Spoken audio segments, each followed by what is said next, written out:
There are places in this world where the fog lingers too long, where the trees bend as though listening to ancient whispers, and where every stone remembers the names of those who vanished. High in the northern hills, where the air tastes of iron and the nights fall faster than the sun can retreat, lies a village few remember and even fewer dare to visit. No hand held it. No figure cast a shadow behind its glow. It drifted, slow and steady, over the stones and roots, as though it remembered the way better than any living soul. But the snow erased all sign of passage, and the trees seemed to move when backs were turned. And there, in the frost that rimed the stone's surface, words formed, delicate as spider's silk. Rowan waits by the hollow. Only Callum, in his age-worn voice, dared to tell it. They found Rowan kneeling by an ancient tree whose trunk had split like a broken mouth, his eyes wide and empty, as though he'd seen something too vast for the human mind. The boy was dead, though no wound marked him, and around his neck hung a lantern, its glass unbroken, its flame steady against the wind. His mother, Maeve, swore she'd only turned her back for a moment. The fog curled about her like living things, and though they watched, her figure was soon lost to the mist. Hours passed. Some claimed they saw two lights, then one steady, one wandering end. The old women wept, for they knew the pattern of old. And a lock of hair for, they knew the lantern walked still, and perhaps mercy yet lingered in its glow. The child was gone, his small footprint swallowed by the mist. No one spoke of where she'd found him, and no one asked what the frost-written words upon the old stone read that night. But the lantern she carried was not the one she'd taken. Its glass was older, warped by time, and the flame within burned with a color no living man could name. The villagers gathered, torches hissing against the damp, their faces drawn and grim. No one dared follow the north path, none but Ellen. Callum, then just 10 winters old, stood by the threshold of his cottage, too afraid to sleep, when he saw Eta Lantern's glow, soft and unhurried, floating through the dark. Some believed it a spirit of mercy, a lost soul who sought to spare others from the same fate. And even the crows refused to settle. A young woman named Ellen came to live among us. She would vanish at dusk, returning at dawn with herbs no one had seen bloom in decades, and the frost upon her shoulders never melted, even by the hearth. Her hair was the color of birch bark in winter, and her eyes held the same deep sorrow as the frozen river. No one knew from where she came, only that her arrival marked the start of strange occurrences. Scent of lilies in empty rooms, footprints in fresh snow with no one to claim them, and the sound of a distant bell long since fallen. Others swore it was a warning, a thing cursed to wander, leading those it chose into the waiting dark. Those who followed it, desperate travelers lost in the suffocating fog, often found their way home, or so the tales go. But others, well, their names were left etched in frost upon the stones, letters curled and weeping, as though written by some unseen hand with a quill of ice. Its name is lost now, blurred by the passing of centuries, though some old maps mark it simply as Harrow's Hollow. But the locals, the ones whose families have lived there since the days of kings and wolves, they call it Lantern's Rest. And if you ever find yourself on those winding mist-clad roads as night folds its cloak across the land, you might hear them speak low, as though the very fog might be listening of the walking lantern. It was said that on nights when the mist rolled in thick from the valleys, a single lantern would appear on the old north path, flickering in the heavy air. The first time I heard of it was from an old man named Callum, whose face was a map of pale scars and sunken lines. He spoke of a winter long past, when he was no older than a boy, and the snow had fallen so heavy it buried the fences, and the old church bell was silenced beneath a drift. His brother, Rowan, had gone to fetch wood and never returned. The village men, with their oil lamps and old dogs, searched until dawn. It came to rest by a weathered stone near the old well, a place they all knew better than to tread after sundown. The men followed, though none would speak of what they found come morning. Since then, the villagers whispered of the walking lantern, a thing not bound by man or death, a silent guide through the veils of mist and time. And so it was. In the year of the great blight, when the fields turned black, Ellen spoke little, tending to the sick and the dying with a quiet grace that unsettled even the old midwives. It was on one such night, heavy with fog and the taste of snow in the air, that a child named Thomas vanished. She went alone, a lantern in hand, its flame pale and thin as a dying breath. By dawn, Ellen returned, her face paler than the frost, and in her arms she bore the sleeping child, untouched and unharmed. From that night, the villagers left offerings by the old well-bred, salt.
They say that every village has a history it buries deeper than its dead. The kind of stories mothers never tell their children, the kind of names no one carves upon stone. The midwives clutched their talismans tighter, and the old men spat thrice into the fire when her name was spoken. Some claimed she was a witch, a creature born of mist and sorrow, while others whispered she was kin to the old spirits of the hollow the lantern bearer, the frostwalkers, the watchers beneath the earth. But it was a woman named Brannig who told me the oldest tale, in a voice cracked like old wood. One evening when the fog pressed against the windows like a living thing, but none could deny the way crops seemed to wither slower when she passed, or how the dying lingered just long enough to murmur one last secret in her ear before departing. These were no mere lamps, but sacred flames, believed to hold back the creatures that dwelt in the fog, things that fed upon lost travelers and dreams left untended. He loved a woman named Asla, whose laughter was said to be so bright it made the crows fall silent in envy.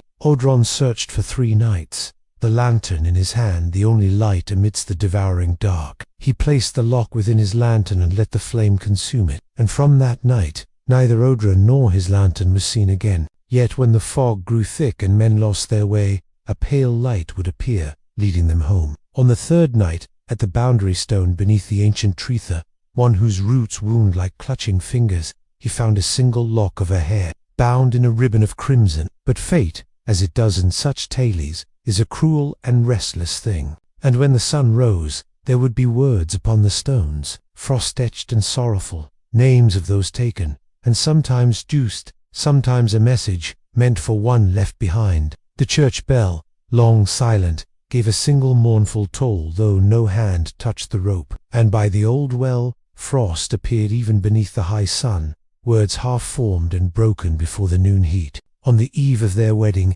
Asla vanished. The air hung heavy with the scent of rain and distant woods. She did not speak, for there was no need. They saw in her eyes the sorrow of countless nights, the weight of old oaths and bloodlines long forgotten. When it cleared, Ellen was gone, and in her place a single stone stood, rimed with frost, upon which a message shimmered in the pale dawn. Faces drawn and lined with fear, the villagers stood in a loose circle as Ellen approached, a single lantern swinging from her hand. It spoke of a name long lost, of a promise unkept, and of a darkness that stirred once more. "Ellen carries his mark," she whispered. "The old blood walks in her shadow. Others, older and wiser, knew better. They had seen such things before. In other years, when the mist came early and lingered long, it was a lonely charge, for none would walk with him. Once dusk began its slow descent, and the mists rose like pale ghosts from the river. And in Lantern's Rest, those stories hung in the mist like threads of forgotten silk, brushing the skin of any fool who lingered too long after nightfall. Ellen's presence in the village unsettled the old order, though few dared speak it aloud. She spoke less, and when she did, it was of things no one wished to hear: the sound of voices calling from beneath the earth, the scent of lilies in places where nothing bloomed, and dreams of a lantern's glow moving through a mist so thick it swallowed stars. She spoke of a time before the plague, before even the war banners had flown across the hills, when the hollow had another name, long since swallowed by rain and soil. There were rumors, of course. Branagh had been midwife to 4 generations, her hands mottled with age but still steady as she wove nettle cord and bone charms. In those days, she said, the lantern was a man. His name was Odron, a keeper of the ways, tasked with lighting the boundary lanterns that lined the old roads. Odrin was a man of solemn face and quiet heart. Some claimed the river took her. Others swore they saw a figure of pale skin and hollow eyes watching from the mist. It is said he did not scream, he did not weep, but not all. For some, it led deeper into the hollow, to places where even the crows would not fly. Branagh's voice faltered then, and she looked at me with eyes like thawing ice. I asked her what she meant, but the old woman only shuddered and turned her face to the fire, mumbling prayers in a tongue no longer spoken. In the days that followed, strange things began to happen. Animals refused to enter the North Wood. Ellen grew paler, her eyes haunted by something none could name. The villagers grew restless. Some spoke of driving her out, of casting salt upon her path, and binding the hollow with iron and ash. And so it was that a gathering was called, beneath the gnarled branches of the tree that marked the old boundary. Its light was strange, neither warm nor cold, a pallid thing that flickered not with wind, but with the steady pulse of the earth itself. She raised the lantern, and though no one saw her lips move, a voice spoke soft, distant, as though from beneath the ground. As the last word faded, the mist thickened, swallowing the trees and the faces. In the seasons that followed Elon's vanishing, the village of Lantern's Rest grew quieter. It wasn't an absence anyone spoke of directly, but a silence that settled in the marrow of things. The old paths became overgrown. The church bell was left to rust in its tower. Each morning, just before the sun crested the distant hills, a fine sheen of white would bloom along the stones by the old well. It formed delicate patterns, loops and sigils, not made by human hand, the shapes of which stirred something deep and ancient in the blood. None dared touch it, and the children, once fearless in their games among the standing stones, no longer ventured near the northern boundary when the fog rose. A heaviness lingered in the air, not of grief, but of expectation, as though the earth itself held its breath, waiting. It was Marve, the mother of little Thomas, who first noticed the new frost, and then came the messages. They were small at first, a single word here, a name there. They circled the boundary stone thrice before bolting south, and none saw them again. Callan's lantern was found by the well, its flame still alight, though the wick had long since burned away. It is bound to the blood, to the old debt. He made a bargain. In exchange for peace, a light would forever walk the mists, a guide for the worthy, and a doom for the damned. Each generation, one of the bloodline would bear the mark, and when the debt stirred, they would be claimed, always in the same unearthly script of frost that seemed to linger long after the morning sun should have banished it. A's, long buried and others still spoken. On the 7th night after the first message, the frost wrote a sentence: the hollow wakes. The signs had been there. The scent of lilies in a snowless field, the sound of a bell where no bell hung, the flicker of a second light in the night. They realized, with cold certainty, that the hollow had chosen again. She gathered the few remaining elders and spoke beneath the ancient oak, her voice a rasp against the cold air. That evening, a hunter named Callan vanished. His hounds returned, tails low, fur matted with a fine, clinging mist. He wandered in the mist without fear, and once, Branagh swore she saw him standing by the well at midnight, speaking to something she could not see. Its glass was cracked, yet the flame within burned steady, casting long, thin shadows that did not behave as shadows should. She gathered what few charms and relics remained, old iron keys, sprigs of wormwood, salt drawn in careful lines. The villagers huddled in their homes, their doors bolted, their hearths cold. No one dared look outside, but it was too late. The hollow had waited long enough, and in his hand he held the lantern. His words were soft, and the mist around him glowed faintly. Maeve refused. She locked her cottage, and would not open the door, though the mist pressed thick against the windows and the frost formed a word upon the lintel. Soon others claimed it was something older, something that wore her voice like a mask. Branag, the old midwife, was the one who understood, and upon it a message shimmered in the thin frost of morning. Shadows moved in the hollows of the trees. Lights, faint and unearthly, floated in the distance,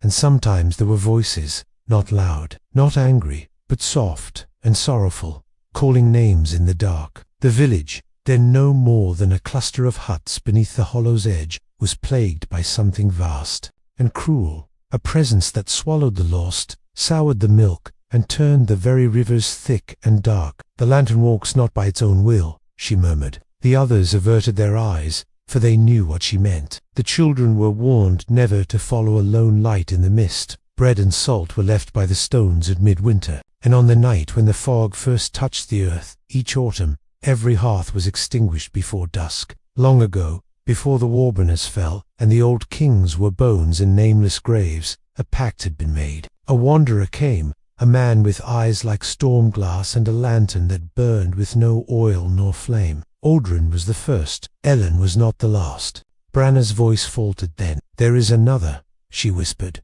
"There must always be one more." The villagers turned to one another, dread writ clear upon their faces. It was Maeve's son, Tomas. The boy had always been strange since his return. He spoke in his sleep of cold places and voices without faces. The village faced a choice, the same choice their ancestors had made, to offer the chosen or risk the wrath of the hollow. But the world had grown smaller since those old days, and hearts, though still fearful, were more tangled with love and guilt. In those final days, the mists grew bolder. They rolled in by mid-afternoon and did not leave with the dawn. The fields turned grey, the livestock restless. And then, one night, the lantern returned. It was found by the ancient boundary stone, swaying gently though no wind stirred. Branag knew what it meant. That night, the fog came not as mist, but as a wall, a pale mass that swallowed sound and light alike.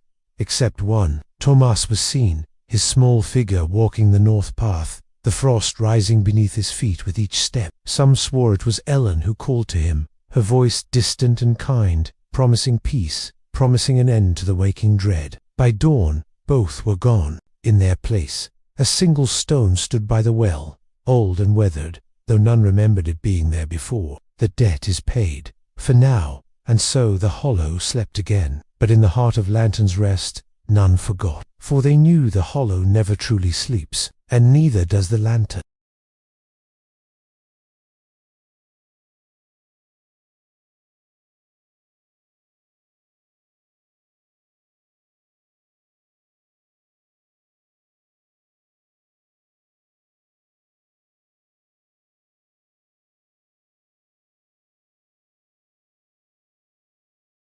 In years that followed, the name Tomas was spoken only in whispers, and even then, seldom at night. His mother, Maeve, aged quickly after his disappearance. Her hair turned as white as drifted snow, and her eyes lost the sharp, clear light they once held. The old folk said grief makes one see things not meant for the waking world, but others knew better. She would sit by the cold hearth, tracing shapes in the dust, murmuring to herself words no one wished to hear. She spoke of the bargain, yes, but also of what came before, a history no one had dared speak aloud for generations. The harvests failed, the winters bit deep into bone, and sickness clung to the people like a second skin. Desperate and starved, the villagers turned to old ways, to rites long abandoned and names better left unspoken. At times, in the deep hours before dawn, the villagers claimed they could see her walking the edge of the hollow, a tattered shawl about her shoulders, her hand outstretched as though reaching for something lost in the mist. For in those days,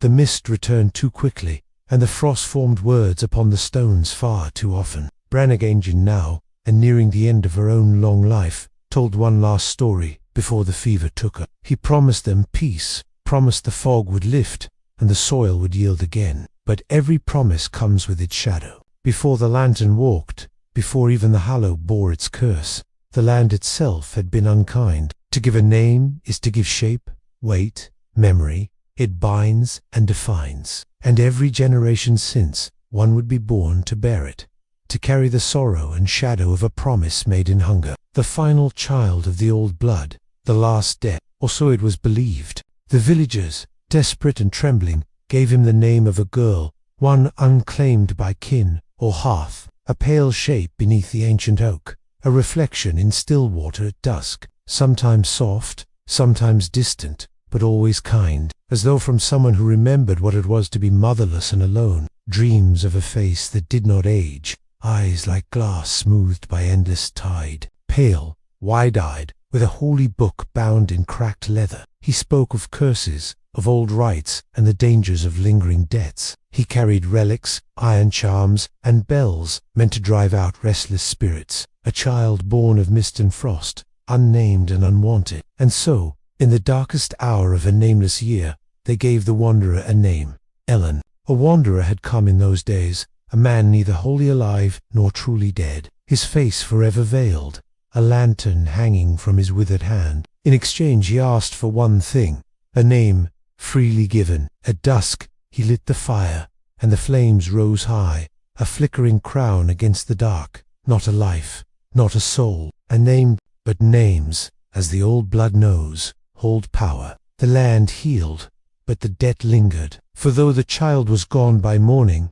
the hollow never forgot the weight of that name. It weaves itself into the land, into bloodlines, into stories murmured at dusk.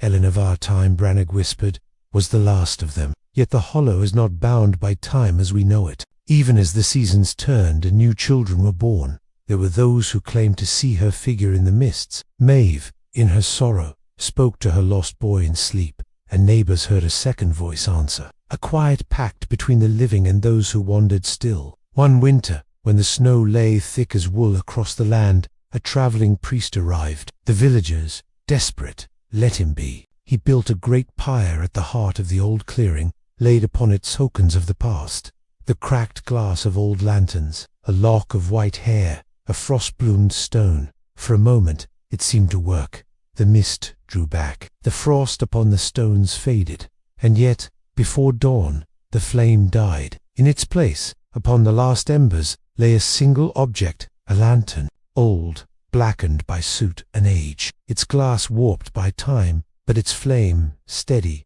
pale as bone. The priest vanished before morning.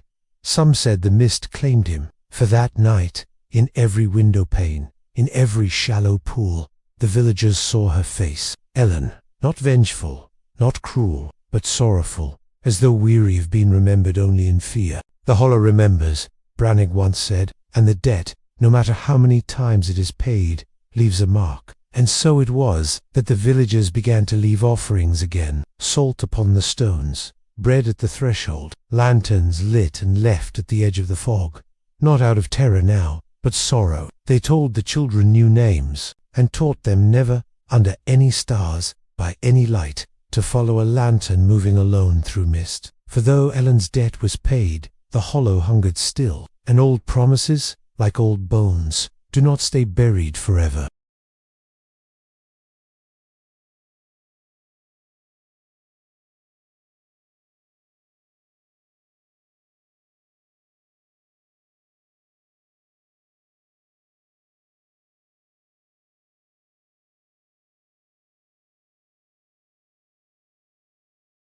In the fading years of her life, Maeve grew thinner, as though the world itself was slowly unraveling her thread. The colour left her hair, her skin grew paper, and her voice became little more than a hush, like wind moving through brittle grass. Some said she spoke to her son's ghost, that she left a single lantern burning by the window each night, its pale flame a sentinel against the dark. Others claimed they saw a second, fainter light moving through the trees, as though drawn to the lonely glow. Yet her eyes, those grey, storm-stirred eyes, remained sharp, forever watching the edge of the mist. And bone grew thin.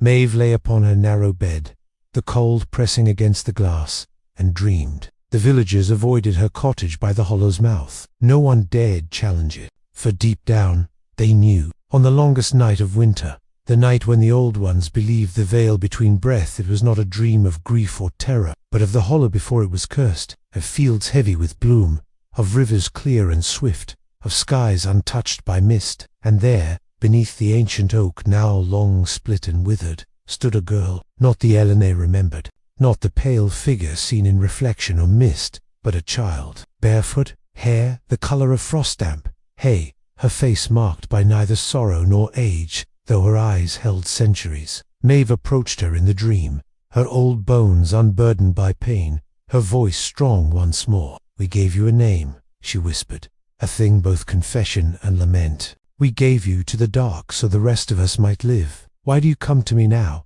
she asked. The girl smiled, a small, sad thing, like the last warmth of a dying hearth. "I was never far," Ellen said, her words soft as silk unraveling, "and in its dreaming, it stirs. Each name, each offering, each whisper keeps it tethered to this world. The more you fear it, the tighter it clings. The wind in the branches, the sigh of unseen water." Then Ellen lifted her hand, and in it a flame appeared. Not fire, but a light soft and aching, the color of old bone and lost memories. As long as one speaks of the walking lantern, the dead breathes in the soil and frost. I walk because I must, because none let me rest. The hollow keeps what it is owed, but it remembers, too, and it grows weary. Marv knelt beside her, the earth in the dream still warm beneath her hands. "But only if you forget me. If all of you do, if no lanterns lit, no story told, no offering left, you must let the hollow hunger without name or memory until it withers in its own starvation." Ellie nodded. "You gave me to the mist," she agreed, "and it made me a lantern." For a long while, neither spoke of the choice, and on the windowsill, in a thin line of frost, 4 words lingered before the dawn could claim them. "You were not cruel," Ellen said. "You were afraid, but fear sows debts no one wishes to reap." Maeve felt the weight of those words settle in her chest, the price of survival, the echoes of old bargains. "Will the hollow ever sleep?" she asked. Ellen's gaze turned to the mist that curled at the edges of the dream.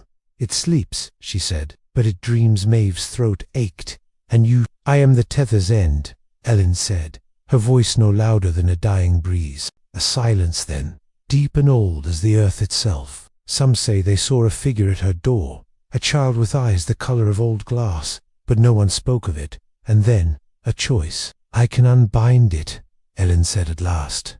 Maeve's hands trembled. "But you'll be gone," she whispered. "Truly gone." Ellen smiled, a thing so faint it nearly wasn't. "It is time." And Maeve woke. The candle at her bedside had burned to its wick, the room cold and still. "Let me be forgotten." She called the village elders at first light, those who still remembered the old names, the old oaths. She told them the dream of Ellen, and though grief thickened the air, though fear clawed at the heart of every soul, a decision was made. That night, for the first time in over 100 winters, no lantern was lit along the north path. No offerings left at the old stones. The tales were not told. The names were buried in silence.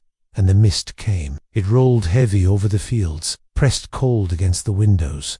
But no light floated in its depth. No voice called from beneath its veil. By dawn, it was gone, and with it, the last frost-etched message. The stones clean and bare. Maeve passed in her sleep not long after, a soft smile upon her lips.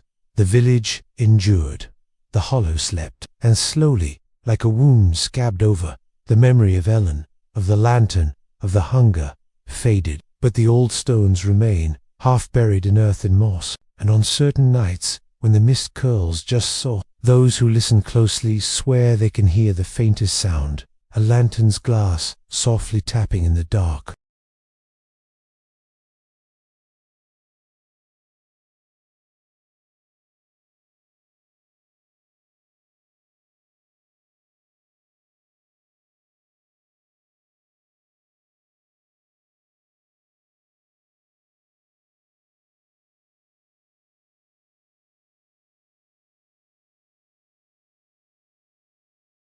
Years passed in uneasy quiet. The village changed, as villages do. New roofs rose, where old beams rotted. Paths once overgrown by nettle were cleared, and children with no memory of old debts laughed beneath skies once heavy with dread. The stories faded, not abruptly but like the last note of a distant bell, until they became nothing more than half-remembered warnings passed down by grandmothers too old to trust their own tongues. The stones by the hollow, once ringed with offerings of salt and bread, sank beneath creeping ivy. The well crumbled, its edges soft by moss and tide. The name of Ellen was no longer spoken, not even in sleep, and for a while, a long while, that hollow seemed to rest. But old debts are not easily buried, and it is said that forgetting is a dangerous thing. On an autumn evening when the wind carried a thin edge of frost, a stranger came to Lantern's Rest. He was a man of middle years, dressed in a traveller's cloak weathered by many seasons. His face was neither cruel nor kind,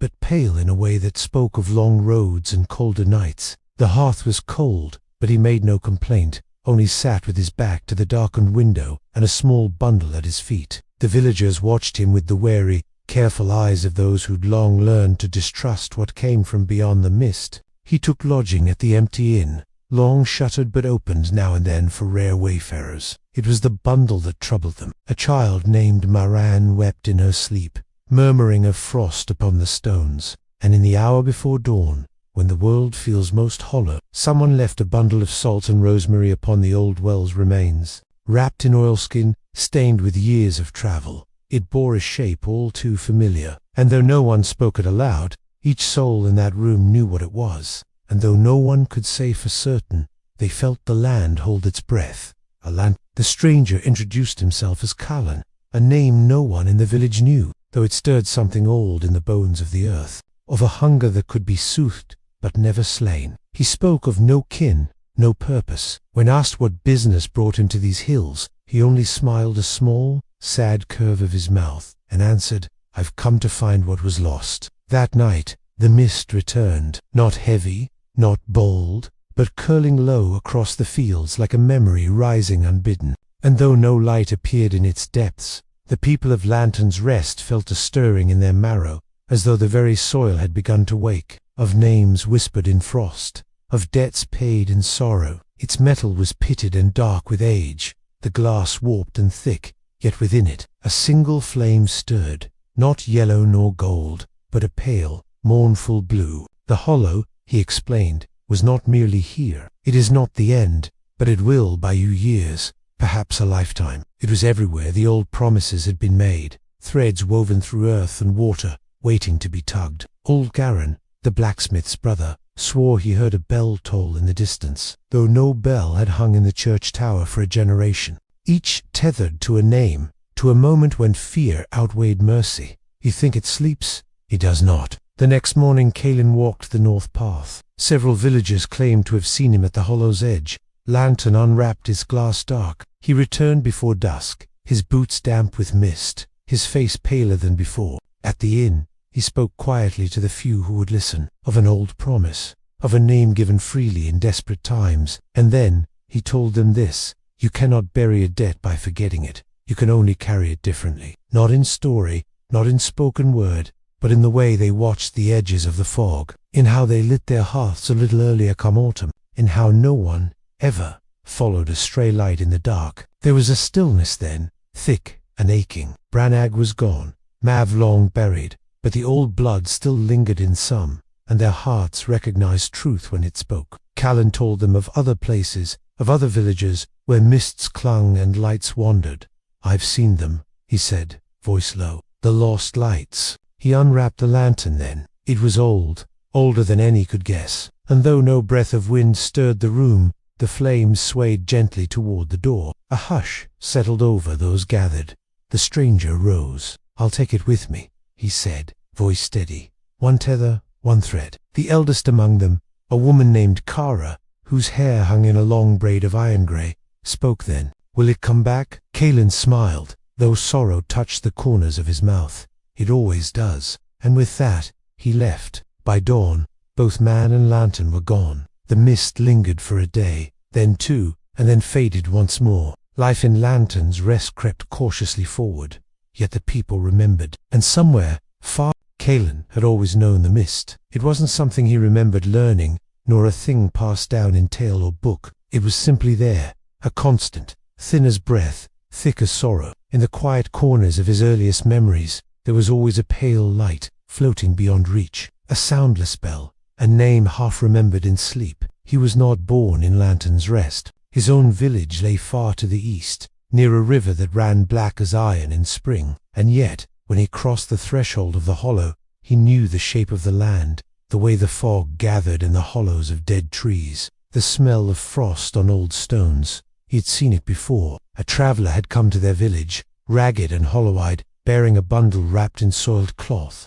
The man spoke of a light that had followed him for 3 nights and 3 days, of voices that whispered old names. He'd begged for shelter, but none would grant it. Many times. The first was when he was no more than a boy of 7 winters, and always, always, a pale, bone-hued flame. By morning, the traveller was gone. In his place, a single lantern hung from the old boundary tree, swaying though no wind stirred it. They did not lead or warn. They called, and those who answered left no shadow come dawn.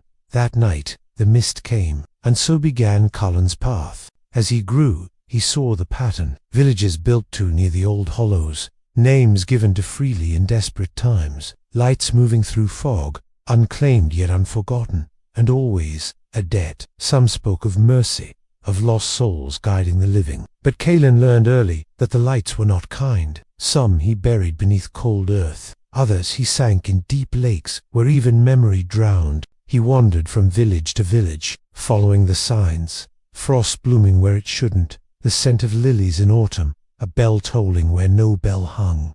Each place had its tale. In a mountain town called Briar's Hollow, a girl vanished on her wedding night. Her name wiped from every ledger, yet her song still carried on the mist. In a coastal hamlet long since lost to the tide, fishermen left their nets at the shore's edge for fear of lights rising from the waves. In the endless forests of Dun Anak, it was said a single white light moved between the trees, and to follow it was to forget your own name before the dawn. Callan did not fight them. He did not pray. They shifted, slid, found new shapes, new names, new shadows in which to hide. He simply took them. Each time he found one of those old tethered lanterns, still burning though no oil remained. He wrapped it in oilskin, carried it with him, yet the flame never fully left. Every village had its hollow, every name its weight, every soul its cost. Memory, like mist, found cracks in even the strongest walls. He began to dream of them, 1,000 flickering lights moving through misted woods, calling names not yet spoken, carrying the sorrow of old bargains and broken oaths. He knew Ellen's story before they spoke it. He had heard it 12 times, with 100 different names. In every place, he was asked the same, "Will it come back?" And his answer was always the same. He felt its weight in his palm, not heavy with metal, but with memory, faint, flickering, scattered across the land like lost stars. It always does. For what Callan knew, what none wished to hear, was that debts made by blood and fear were never truly settled. The hollow was not a place. It was a hunger, a tether made by trembling hands when the dark grew too deep, when men chose one life over another. And though one could carry the burden, bury the light, starve the tale by silence, it was a restless thing. That was why he'd come to Lantern's Rest.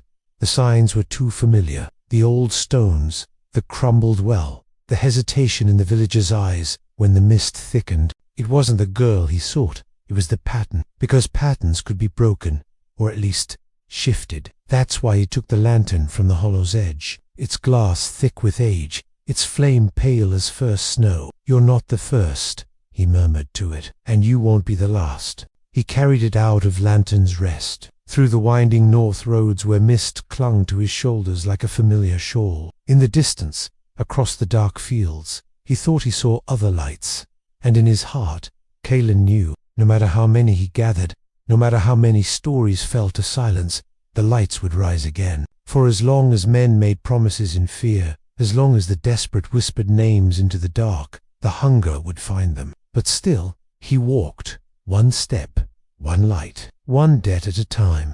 The road stretched long and pale beneath the waning moon, mist curling in languid spirals along the hollows and dips of the land. Callan walked it alone, his cloak heavy with damp, his footsteps soundless upon the moss-soft path. The lantern in his hand burned steady, a thin, cold flame, the color of faded bone, flickering not with the wind but with something older, something deeper, a pulse, perhaps, or a memory. It was the last. He came to a place few living men now knew, a clearing ringed with trees older than stone, their limbs twisted like grasping hands, leaves long since withered away. At its center, a pool lay still as glass, its surface unbroken by wind or beast, or so he allowed himself to hope.